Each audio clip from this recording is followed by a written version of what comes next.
Vossa Excelência, deputado Leonardo Monteiro, demais parlamentares, trabalhadores dos Correios que estão aqui, presidente dos Correios e demais autoridades.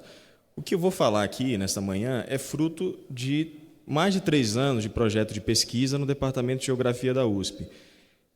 Então, essa pesquisa teve financiamento público e os resultados estão públicos, publicados.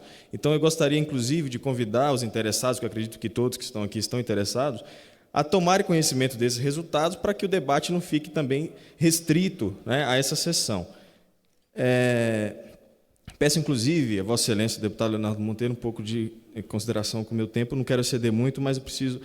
O que eu vou apresentar são os principais resultados dessa pesquisa, né, que é uma pesquisa recente, publicada esse ano, lá na universidade. Primeiro que essa pesquisa ela buscou problematizar a tese de se as novas tecnologias que aqui, pela presidência dos Correios, foi apresentado, se essas novas tecnologias elas estariam diretamente relacionadas com esse suposto declínio das correspondências postais, ou um suposto fim dos Correios, o serviço postal não ser mais uma atividade contemporânea, uma coisa do passado, na perspectiva do território brasileiro. Esse território brasileiro é um território extremamente desigual, vide os prazos de entrega, que para o serviço expresso, o SEDEX, são mais de 15 prazos diferentes, prazos mínimos de entrega para os municípios brasileiros. É um território com dimensões continentais, o que coloca um desafio para a empresa muito grande, de uso de modais de transporte diferenciados, de estratégias diferenciadas. Então, não é fácil pensar no serviço postal num país como o Brasil. Mas o território brasileiro ele se apresenta como um território que eu chamo de postal dependente. O território brasileiro depende do serviço postal. Por quê? Porque o território brasileiro carece de elementos de integração nacional. Ainda hoje. A rodovia, por exemplo, não chegou em todos os municípios brasileiros. Na Amazônia, muitos municípios não têm. Os Correios, e aí eu não digo só o serviço, eu digo a empresa brasileira de Correios e Telégrafos talvez, senhoras e senhores aqui presentes, o único elemento de integração do território nacional. Material, o único elemento material de integração do território nacional. Esse elemento, ele não é discutido, essa discussão ela passa ao largo disso. A discussão que os senhores escutam aqui, ou na mídia, em outros lugares, é uma discussão que é contábil, um raciocínio abstrato, ou é uma discussão conjuntural de 2 ou 3 anos. O que eu convido é para que se preste atenção no que nós estamos tratando de um elemento de integração nacional, e não é qualquer um. Já foi dito aqui, com agência em todos 5.570 municípios brasileiros, privilegia todas as unidades da federação. Se os senhores analisarem os mapas dos serviços mais rápidos, todas as capitais federais, independente da quantidade de fluxo, independente da importância do seu mercado, são atendidas por isso. E as cidades pequenas, distritos, etc. O fluxo, também a pesquisa revelou que o fluxo postal no Brasil ele é majoritariamente regional. O que isso significa? Que não é um fluxo vertical de postagens nos grandes centros, como São Paulo e Rio de Janeiro, e consumo dessas postagens e entregas nos outros lugares. Ele é, principalmente em todas as regiões do Brasil, um fluxo que fica restrito às regiões Nordeste e Norte. Isso coloca a importância regional dos Correios, que também não está no debate.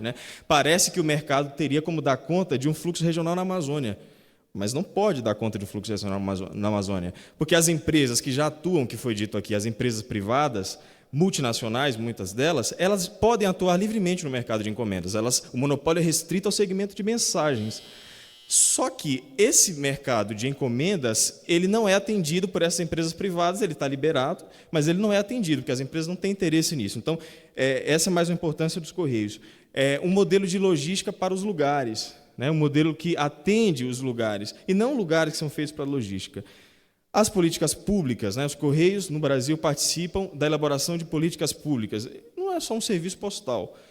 As políticas, como o deputado Leonardo Monteiro já listou aqui, no Brasil, quando se fala em fechamento de agências, seja por iniciativa da própria empresa, seja pela privatização e a consequente não oferecimento do serviço em lugares não lucrativos, o que nós estamos falando é entrega de vacina não ser realizada, entrega de livro didático, e aí acabou uma possibilidade de fazer uma entrega do Plano Nacional do Livro Didático PNLD em todos os municípios ao mesmo tempo e começar um calendário escolar, concursos públicos no Brasil, como fazer uma logística de entregar coisas ao mesmo tempo em todos os municípios, né, no Brasil? Como fazer uma avaliação das provas do MEC? Alguém se pergunta como é feita, por exemplo, a prova do Enem, que começa no mesmo horário em todos os lugares?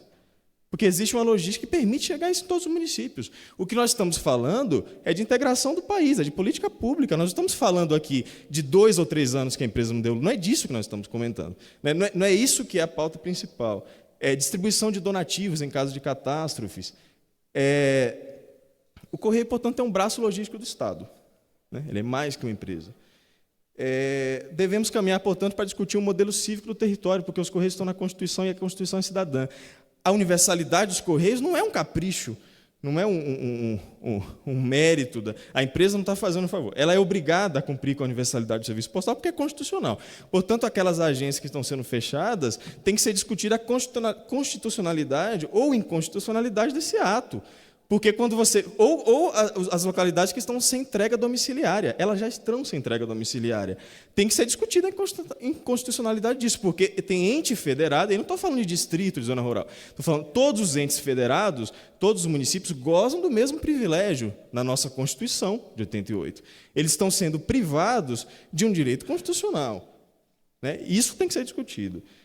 Portanto, privatizar os Correios traria consequências territoriais. O território brasileiro perderia esse, talvez, único elemento de integração material. Geopoliticamente, é totalmente não interessante para a soberania nacional, porque as empresas multinacionais de Correios que fazem lobby no judiciário, no legislativo brasileiro, no executivo, elas são as mais interessadas nesse mercado, né, conforme os resultados que estão apresentados na pesquisa. Portanto, a redução da atuação dos Correios no território brasileiro significa o aprofundamento da tal crise, né? Portanto, essa crise que se coloca, ela seria aprofundada. Por que ela seria aprofundada? Porque você priva os lugares de uma possibilidade de integração, você os afasta disso, né? Portanto, não é uma crise só da empresa, e é preciso questionar se essa é uma crise contábil, se essa é uma crise econômica, ou se essa é uma crise política. De fato. Privatizar os Correios significa, portanto, reduzir o Estado. Os Correios, ao longo desses 350 anos, não entregaram somente cartas e encomendas. Eles participaram da constituição do território nacional, eles participaram da consolidação da fronteira, num projeto geopolítico do Brasil. Os Correios participaram da criação do Brasil, né? É disso que se trata. Portanto, menos Correios é menos Estado, e, portanto, menos cidadania nos lugares. Diria ainda que o serviço postal, mais do que uma mercadoria, o serviço postal ele é um direito, né? E é preciso discutir nesses termos também. O serviço postal como um direito universal, e aqui universalidade e livre concorrência se apresentam como princípios contraditórios. O Correio tem um compromisso com a universalidade, não com a livre concorrência, pelo menos no caso do que registra a legislação brasileira. Por que o Correio tem que ser um serviço público? Porque o Correio trabalha com todos os agentes sociais. Os Correios trabalham com o Estado, com o mercado, os Correios atendem todos os agentes indiferentemente. Todos os agentes, pessoas físicas, jurídicas no Brasil, são atendidos pelo Estado. A pergunta é como que o mercado pode dar conta de um serviço, talvez o único, que atende a todos os agentes, e tem que atender indiscriminadamente a esses agentes, porque há um princípio que é o de inviolabilidade da correspondência. A correspondência tem um princípio de sigilo. A pergunta é como o mercado pode fazer isso. Cumprir com esses princípios, na escala que o Correio trabalha. Diria, portanto, que a universalidade do serviço postal, a sua presença em todo o território nacional, esses fluxos regionais que eu mencionei, a logística de Estado praticada pelos Correios, as políticas públicas, a sua importância social, econômica, política, territorial, todos esses elementos eles convidam a imperiosa defesa do Correio Público no Brasil, convidam a uma defesa. O Correio é um patrimônio do Brasil. E essa história de que o Correio é uma empresa, desde 1969. Antes de 1969, o serviço postal não era orientado para o lucro, portanto, é uma parcela muito pequena da história dos Correios, que é escondida muitas vezes. Vou terminar dizendo que o Brasil precisa, portanto, valorizar seu serviço postal, é isso que ajudaria a superar essa crise, no meu entendimento, fortalecendo a empresa pública de Correios, fortalecendo a universalidade do serviço, ampliando as políticas públicas que são empregadas através de coisas, garantindo o serviço a todos os entes federados, estados, municípios e União.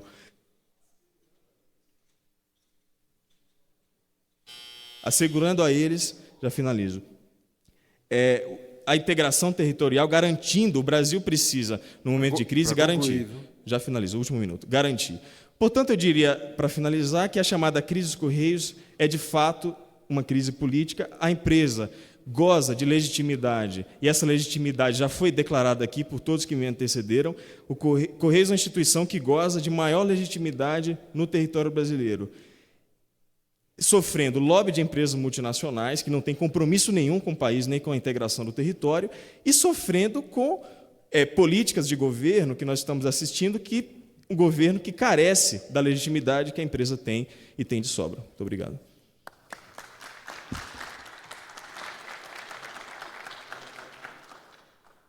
Muito obrigado, Igor.